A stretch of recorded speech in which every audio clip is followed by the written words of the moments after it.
캐나다 전국의 임대료가 큰 폭으로 치솟으며 월세난이 심화되고 있습니다. 렌탈 다시에 따르면 지난달 전국의 평균 임대료는 역대 최고치인 2,117달러입니다. 2019년 8월 이후 오르락내리락을 반복하던 전국의 임대료는 지난 1년 새 10% 가까이 오르면서 2,100달러를 넘어섰습니다. 5월 이후 신규 임대에 대한 평균 월세가 무려 103달러가 오른 셈입니다. 집을 구하는 세입자가 급증했기 때문으로 온타리오주 토론토 리버티 빌리지에서 원 베드룸 콘도에 사는 한 세입자는 몰기지 때문이라는 집주인 요구에 어쩔 수 없이 14% 인상에 동의했습니다. 덕분에 2,100달러이던 월세는 2,400달러까지 뛰었습니다. 요즘 토론토에선 옷장에 매트리스를 깔고 1,000달러에 내놓거나 계단 및 공간을 임대하는 등 최소 주거 면적에 못 미치는 건 물론 기본권도 포기해야 하는 상황이 이어지면서 아예 차량이나 길거리에서 버티는 심각한 상황도 알려지고 있습니다. 토론토뿐 아니라 온주 전체의 평균 월세도 2,500여 달러로 토론토보다 도심 외곽 지역이 더 빠르게 오르면서 이들 지역도 더 이상 저렴하지 않다는 하소연이 터져나오고 있습니다. 브리티시 콜롬비아주 밴쿠버도 임대 전쟁이 심각합니다. BC주 평균 월세는 2,700여 달러로 지난해보다 11% 증가했고 밴쿠버 아파트 월세는 7% 오르며 3,300달러를 넘어섰습니다. 밴쿠버의 한 남성은 1,850달러짜리 원 베드룸이 나와 보러 갔는데 이미 많은 사람들이 기다리고 있었고 사람들이 계속 몰려왔다며 이런 적은 처음이라고 전했습니다. 엘버타주의 월세도 16% 오른 1,600여 달러에 달해 최근 넉 달 연속 전국에서 가장 큰 폭으로 올랐습니다. 한때 저렴하고 임대주택이 많았던 퀘벡주 역시 14% 오른 1,900여 달러로 오르고 몬트리올은 16% 올라 사상 처음으로 2,000달러를 돌파했습니다. 전국적으로 심각한 월세난을 해결할 수 있는 건 공급밖에 없지만 쉽지 않습니다.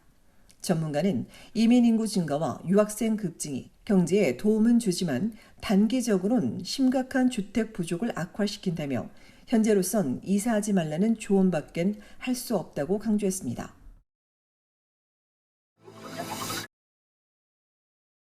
올가을 캐나다 전국은 대체로 변덕스럽고 추운 날씨가 예상됩니다. 겨울철 평균 기온은 평년보다 2도 더 높을 것이란 전망이 나왔습니다. 기상 예측 기관인 웨더 네트워크에 따르면 태평양 제트기류인 엘니뇨 현상이 가을부터 겨울까지 지속될 전망입니다. 이 영향을 받아 가을 중반부터 추운 날씨가 일찍 시작되고 기온의 변동폭도 클 것으로 예상됩니다. 온타리오와 퀘벡주는 10월 들어 찬 공기가 심하게 불어오면서 추울 것으로 예상되지만 겨울은 다소 온화하게 시작될 것으로 예측했습니다. 올가을 온주와 퀘벡의 강수량은 적지만 폭풍우가 몰아치면서 일부 지역에 정전 사태도 발생할 수 있습니다.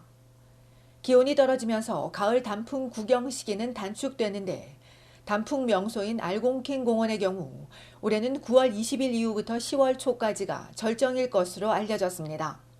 브리티시 컬럼비아주에는 올겨울 눈이 많이 내리지 않을 걸로 예상됩니다. 가을 중반까지 비도 적게 내리며 평년보다 더 건조할 것으로 예상돼 산불 예방에도 도움이 되지 않을 전망입니다. 캐나다 중부 지역엔 가을 중반쯤 몇 차례의 눈보라가 몰아쳐 농산물 수확 기간이 단축될 수 있으며 늦가을과 초겨울에는 기온이 평년보다 약간 높을 것으로 예측됩니다. 대서양 지역엔 올가을 많은 비가 예상되며 열대 지역에서 접근하는 열대성 폭풍이나 허리케인 등 예측할 수 없는 위험도 감지되고 있습니다. 이에 기관이 대서양 지역을 유심히 관측하는 가운데 대서양과 누나붓, 노스웨스트 준주, 유코는 기온이 평년보다 높을 것으로 예측됐습니다.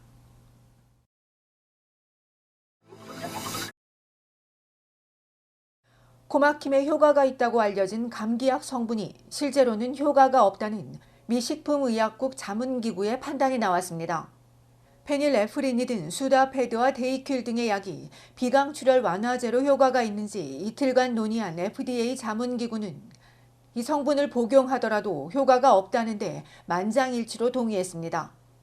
비강출혈 완화제는 코 점막 내 부은 혈관을 수축해 부종과 출혈을 완화하는 역할을 하는 의약품으로 코막힘 증상을 완화하는 효과를 낸다고 알려져 왔습니다.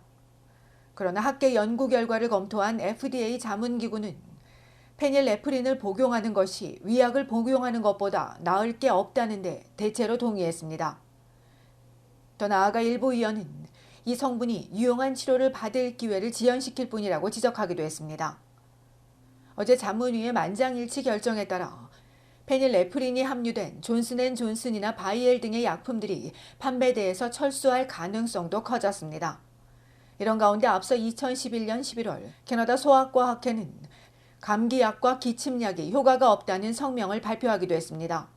공동저자는 페닐에프린이 함유된 의약품의 위험은 작지만 여전히 존재한다며 자신은 별 도움이 되지도 않는데 굳이 돈을 들여 구매하지 않을 것이라고 전한 바 있습니다. 그러면서 아픈 자녀를 둔 부모들은 아이들에게 기침약이나 감기약 대신 물을 마시게 하고 아세트아미노펜 그리고 저온 살균된 꿀을 한 티스푼 먹게 할 것이라고 권장했습니다.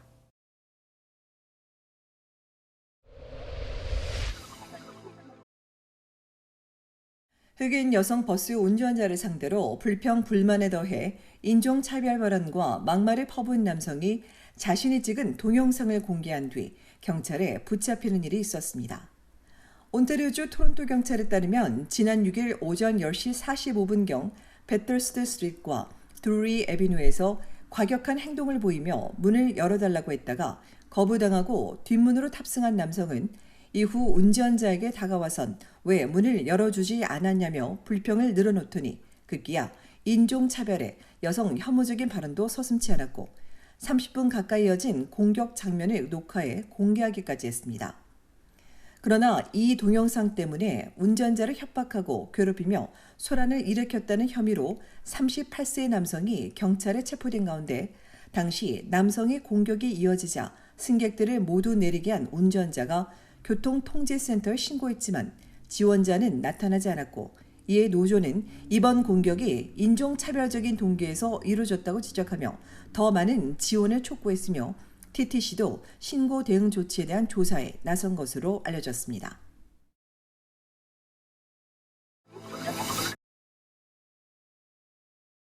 온타리오주 직장안전 및 보험위원회가 2018년까지 20년 동안 산재 신청자 10만여 명에게 실제 보상액보다 적은 금액을 지급했다고 밝혔습니다.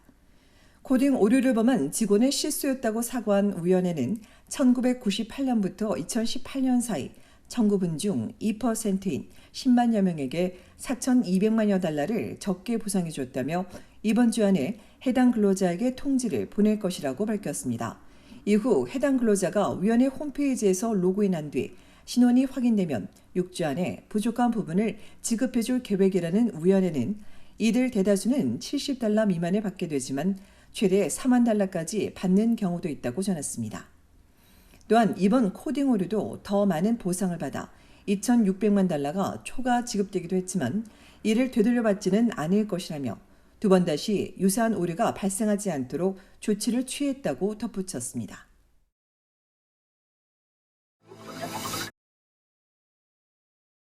연방국세청이 온타리오주 대학과 전문대 경영학과와 회계학과 대학생들을 대상으로 풀타임과 파트타임 지원자를 모집합니다. 합격자는 토론토와 놀수, 스카보로 이외에 오타와와 미시사가 등 국세청이 지정한 해당 지점에서 근무하게 되며 일주일에 적어도 이틀 이상은 지점에 출근해야 합니다. 시급은 업무에 따라 최소 17달러에서 26달러 사이로 특별한 경력은 필요 없지만 정부에서 일한 경험이 있으면 지원서에 작성하고 시민권자와 영주권자 이외에도 정부에서 발급한 유효한 취업비자를 소지한 유학생도 지원할 수 있습니다. 올해와 내년 국세청에서 일하고 싶은 대학생은 11월 20일까지 지원할 수 있으며 자세한 자격 요건과 지원 방법은 정부 웹사이트에서 확인할 수 있습니다. 한편 앞서 국세청은 코로나 정부 지원금을 부정 수급한 직원 120명을 해고한 바 있습니다.